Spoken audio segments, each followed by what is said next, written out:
of Bhagavad Gita in today's session of Gita on the Go. So today's verse marks the beginning of another section of the second chapter. We saw in the last few verses from 11 to 30, Krishna has been explaining to Arjun the signs of the soul, the Atma Gyan, the self-realization. Now from here onwards, Krishna is going to change over to another strategy to convince Arjun. Let's remember, the second argument that was given by Arjun to Krishna for not fighting was the enjoyment argument, which means if every one of my relatives dies, then who am I going to enjoy with? How will I enjoy my victory if all around me there is bloodbath? So from here onwards, Krishna is going to explain to Arjun that the only reason we do not enjoy is because we are fixed so much with a sense of, or rather let us say with sense gratification, which means we are very much fixed with the idea of enjoying with our own senses. From this section onwards, Krishna is going to employ a lesser principle, or let us say this is the first application of the Gyan that Krishna has been giving to Arjun till now, the Gyan of the presence of soul. That means that I am the soul, not this body. So the first application of this knowledge comes from this section onwards, which in a way is actually Krishna is going to convince Arjun that even if you want to enjoy, then also you need to do what I'm telling you, because by doing your duty only, you will be able to enjoy. Now let us understand. This principle of Karam Kand, this is called Karam Kand, is the first step in the elevation of the consciousness of an individual from being a complete karmi. A karmi is a person who is just working for the sake of his own enjoyment, or the enjoyment or gratification of his senses. But Krishna is going to explain to Arjun the yoga ladder eventually in Bhagavad Gita, and now is the first rung of that ladder, the first rung of the yoga ladder, that is the Karam Kand, which means the elevation of the consciousness of a person from being completely engrossed in his own senses to one step forward. That is, even if you are engrossed, or even if you want to enjoy, gratify your own senses, then there is a certain way to do it so that you do not incur much reaction out of it.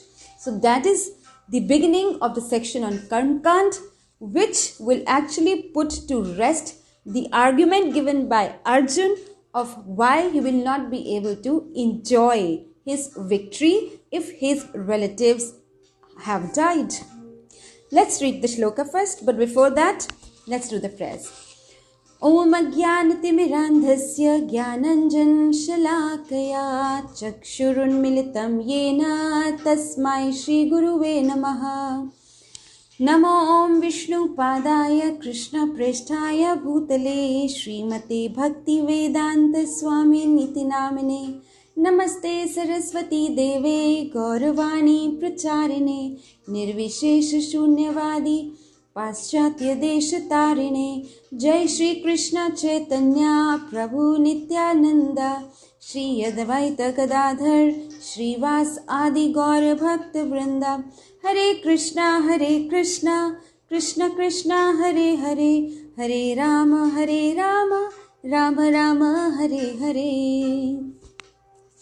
Just to share with you a very beautiful insight. Now in our scriptures it is said that dharma, our religion, has 4 limbs or 4 legs. And what are these 4 legs? Tap, Shocham, Daya, Satyam. Tapas or tap means austerity, the ability to refrain from indulging too much into sense gratification. This shocham. Shocham means cleanliness. Cleanliness not only of body but of mind, of intelligence, the purity that is. The third is daya, or the mercy towards all living beings around us. And the fourth one is satyam, or truthfulness. Now it is said that all four of these legs of dharma were present in the Satya Yuga, or the first Yuga. In the second Yuga, as the Treta started, first limb of the dharma, well, just to share with you, the dharma is symbolified by a bull. So a bull with four legs, that is dharma with its four limbs. So the first leg of the bull of dharma has been cut as the first yuga or the Satya Yuga finishes, which means that the limb of tap or tapasya vanishes. Now in Treta, we have three limbs of dharma remaining. But as Dwapar begins, which means as the third yuga begins, the second limb of dharma is also cut off. And what is that? Shocham, or cleanliness. Now, as Dwapar ends and Kali begins, Kali is the yuga in which we are living now, the fourth and the most degraded of all yugas. Only one limb remains, and that is Satyam, or truthfulness. Now we may ask, where is the truthfulness? We are so habitual of seeing people lying at the flick of a hand. It doesn't take anything for a person to lie. Say, even a father tells a child, okay, tell uncle that I am not at home, something like that. So we are so used to telling lies that we often do not consider them lies at all. So where is this limb, the last limb of dharma in Kali Yuga? Actually, the last limb of dharma of Kali Yuga, that is Satyam or truthfulness, is alive in Kali Yuga because of these scriptures.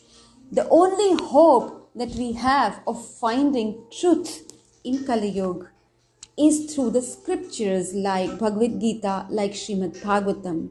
But of course, this particular limb of dharma, that is Satyam, will be available to those who inquire the truth by reading these scriptures, which means that somebody who does not read the scriptures is devoid of dharma absolutely. Even the last limb of dharma, that is Satyam, will be lost to the person who does not regularly read the scriptures like Bhagavad Gita.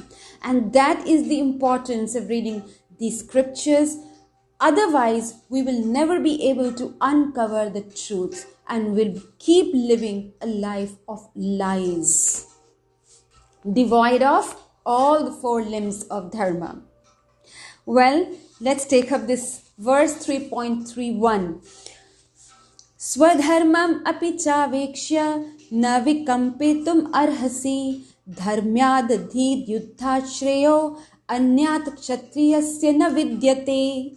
Now Krishna is telling Arjun, the translation by Srila Prabhupada, considering your specific duty as a Kshatriya, you should know that there is no better engagement for you than fighting on religious principles. So there is no need for hesitation. Vikampitum, that means no need for you to tremble. No need for you, Arjun, to become weak. No need for you, Arjun, to become hesitant to do what I'm telling you to do. Now, why is Krishna telling Arjun that? Now, why is Arjun hesitating? Arjun is hesitating because he at the moment is acting to be ignorant.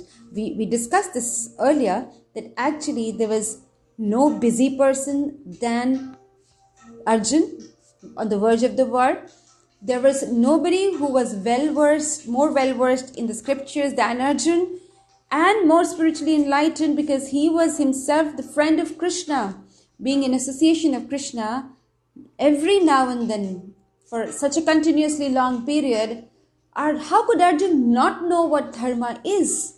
So this is just an act of, an act created by Krishna to make a situation in which Arjun acts to be ignorant, so that through Arjun, Krishna can tell all of us how to come out of ignorance into the light of knowledge. Now here, Krishna is hesitating. Why? Because he is ignorant of what to do, what dharma tells him to do. Now, what do you mean by dharma? Dharma, we often equate the term dharma with, religions like the Christianity, Islam, Hinduism per se. But actually, these are all not religions. These are faiths.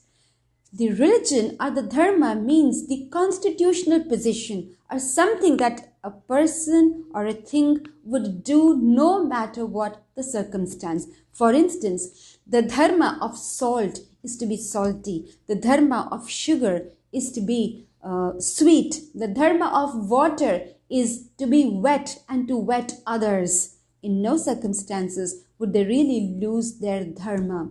And similarly, there is a certain dharma for the soul. There is a certain constitution position for the soul, which a soul ought to do and will do in every circumstance. If we forget that dharma because of one reason or the other, the soul can never be happy. So that is the constitutional position that Srila Prabhupada is going to discuss in this wonderful purport.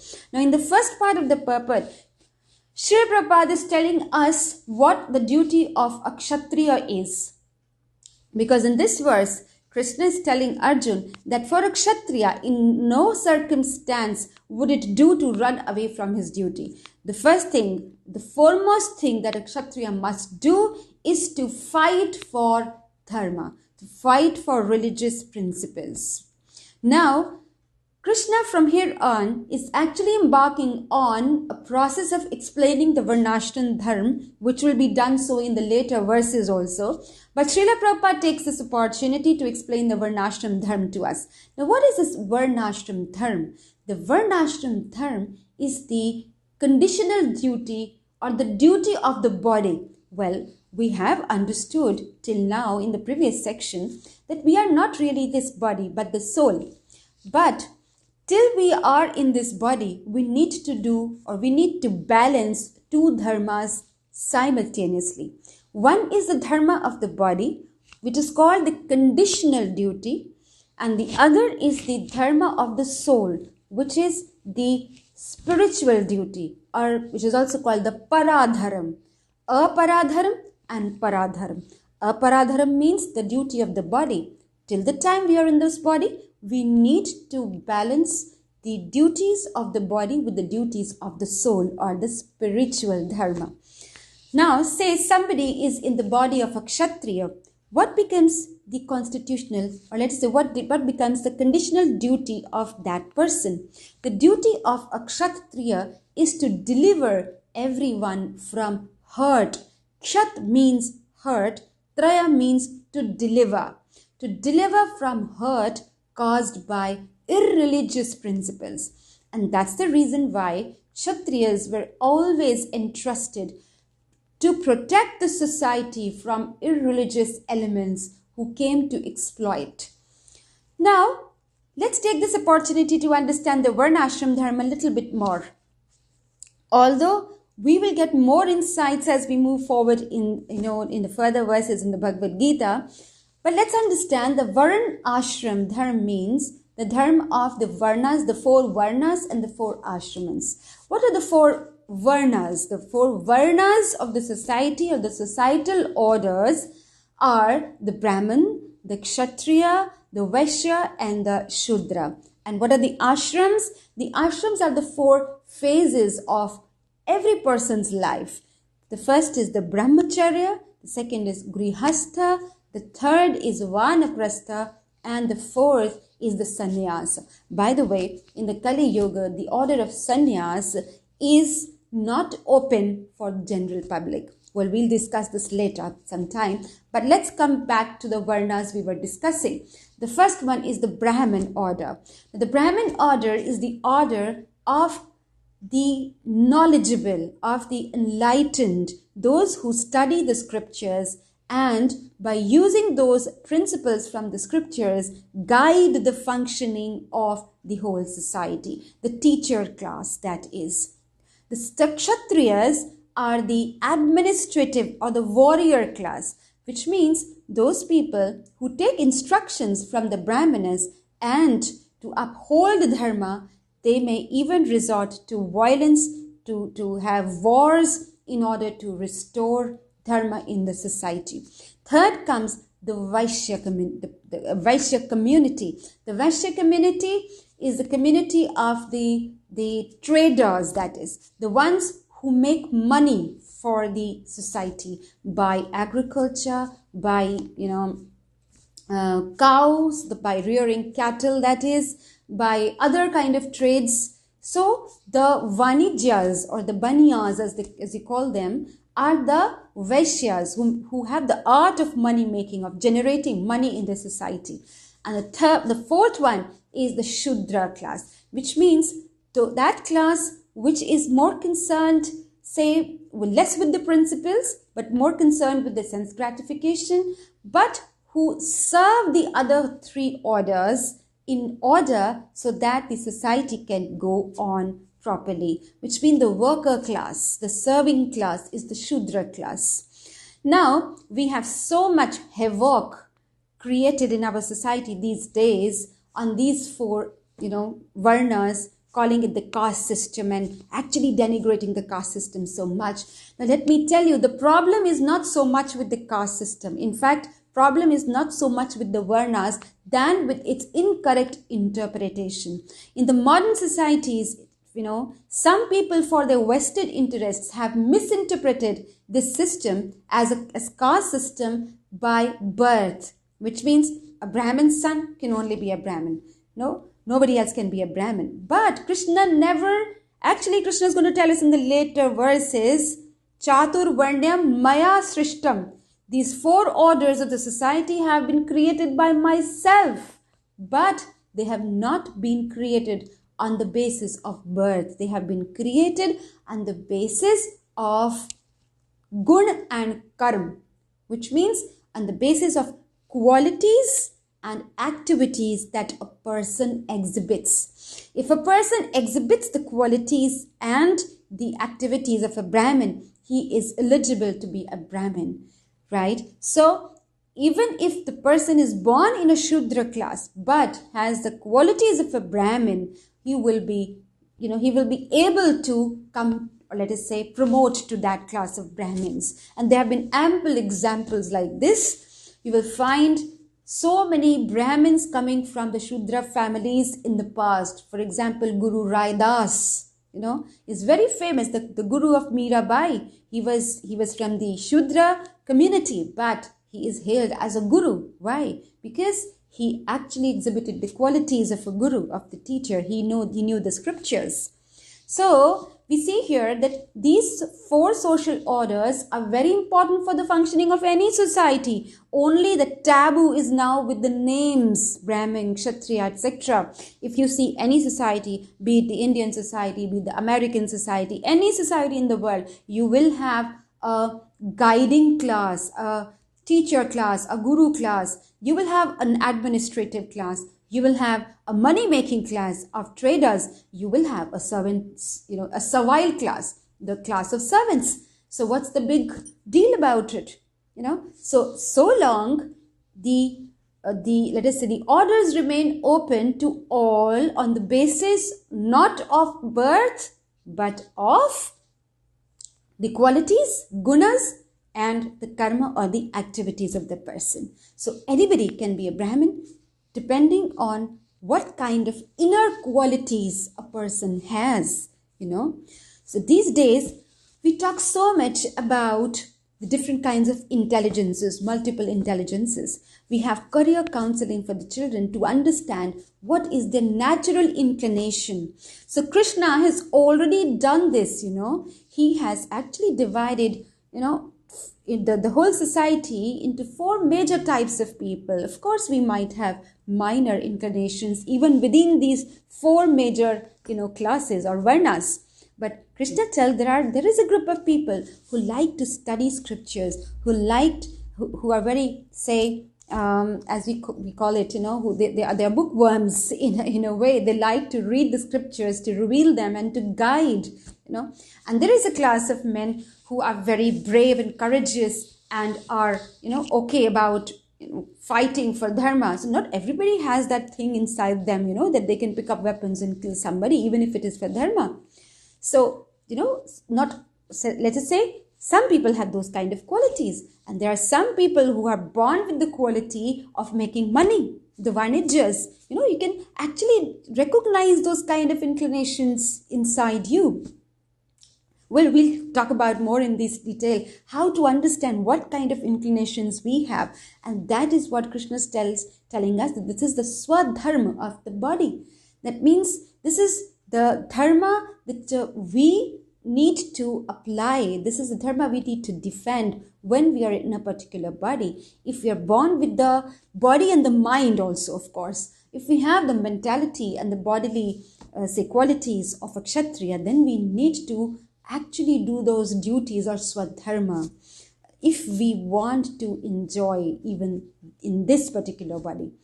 So, here Srila Prabhupada is explaining to us that a kshatriya is naturally a person who has the natural qualities of courage, bravery, of that order. So in fact, the kshatriya was also trained in such a way initially. A kshatriya was, allowed to go for hunting, to kill animals. In fact, it is also said, you can recognize a kshatriya by the fact that if a kshatriya comes face to face with a lion or a tiger, he could actually combat empty-handed, even without weapons, and could put a hand in the mouth of the lion or the tiger and count the teeth of the tiger. Remember that story we used to study in the epic of Shakuntala, that the son of Shakuntala, Bharat, even as a child could put his hand inside the mouth of a tiger. So he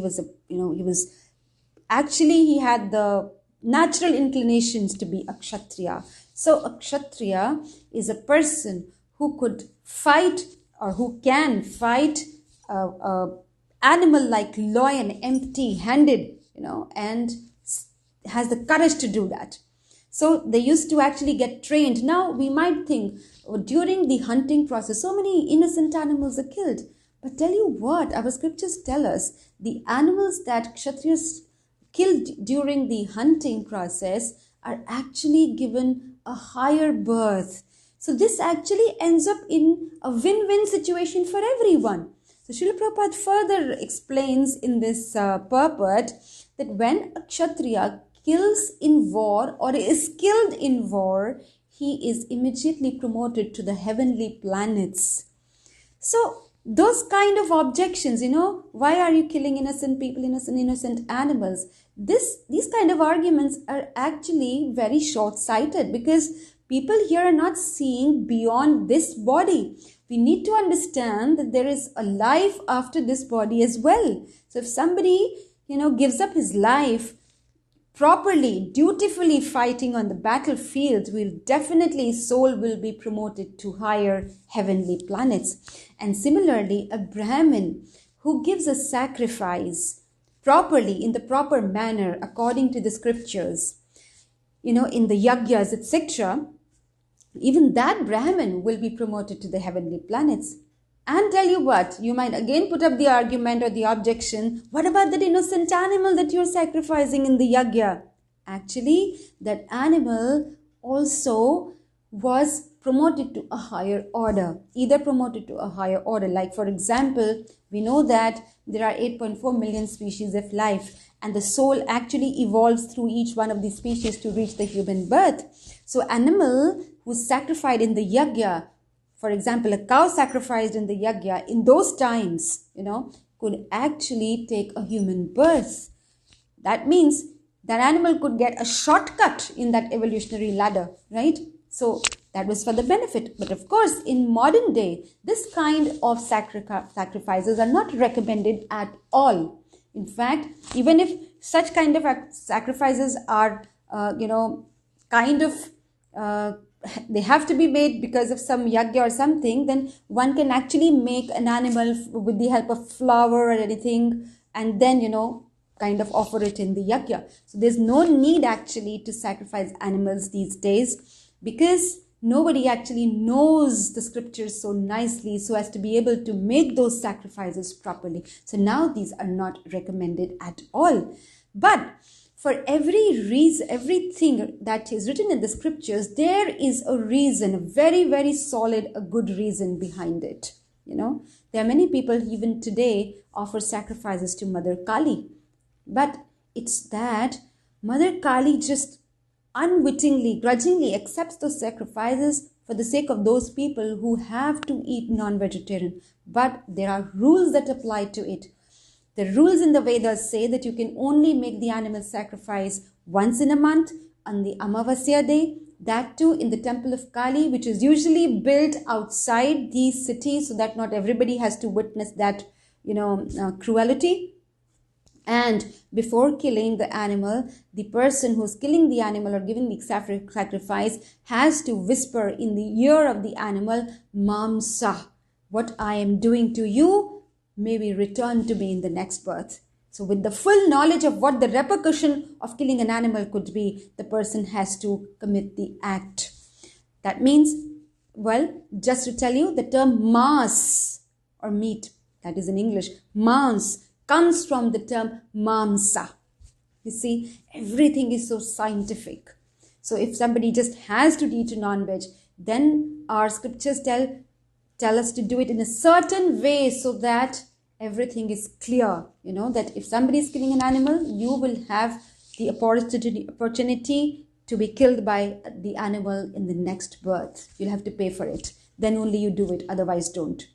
But Brahmins, of course, killing or sacrificing an animal, not today, obviously, that's much before, where there was a lot of purity in that time. The Brahmin could do it only because he could elevate the animal to the next higher order of life, and himself also could be elevated to the heavenly planets. But now, of course, there are, I would say, not many people can do it. Let's say not all, but not many people can do it. So, Srila Prabhupada is also actually quoting another verse from the scriptures, which says that in the battlefield, a Kshatriya, when fighting another king, is eligible for achieving the heavenly planets, and so are the Brahmins who are sacrificing the animals in the sacrificial fire or the Agni of the Yagya that is. But as I told you, that the animal also gets a human life immediately after that yagya without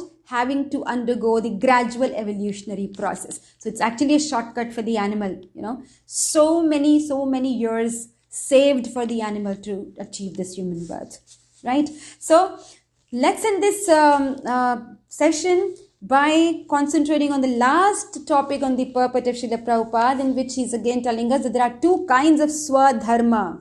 There are two kinds of dharma that every person must follow. The dharma of the body and the dharma of the soul. The conditional duty and the spiritual duty. Now, till the time we are in the body, we need to balance both. But once we are able to get liberated from this cycle of birth and death, then we will only follow the spiritual duty. So Srila Prabhupada is telling us here that the Brahmins, the Kshatriyas, the Vaishyas, the Kshudras, this all is actually a part of the conditional duty or the duty of the body. And this actually is a stepping stone, a gradual stepping stone. Just like the soul undergoes an evolution from the lower forms of life to the higher forms of life, say from the plants to the insects, to the fish, to the animals like, say, lion, then cow, and then eventually to the human body. Similarly, when a person comes to the human body, in the human body also there are steps to, evolve the consciousness of the soul. And that is from the Shudra. So if a Shudra does his duties properly, will be elevated to the next step, that is the Vaishya. If a Vaishya does his duty properly, he will be elevated to the level of the Kshatriya. and the Kshatriya does his duty properly, he will be elevated to the next level of the Brahmin. And then finally, the consciousness is elevated to such an extent that the person can break this bondage of material life. So this actually, Varnashram Dharma is actually a stepping stone. And let me tell you that it is actually a kind of a safety net, so that the person doesn't fall back to the lower species of life once he is in the human life. It's a kind of safety net. But yes, all these duties are good only if we are balancing it with the other duty, that is the spiritual duty of always remembering God, keeping God in the center of our life. Whatever conditional duty we are doing, we must always keep Krishna in the center of our life. Then that becomes the Devi Varnashram Dharma. That means the dharma which will eventually liberate us from this material bondage.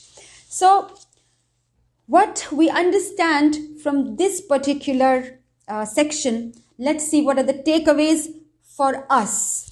Now, whatever duties we are living at the moment, whatever occupation what we are in, Krishna is telling us that keep doing them nicely. If you are a teacher, be a good teacher.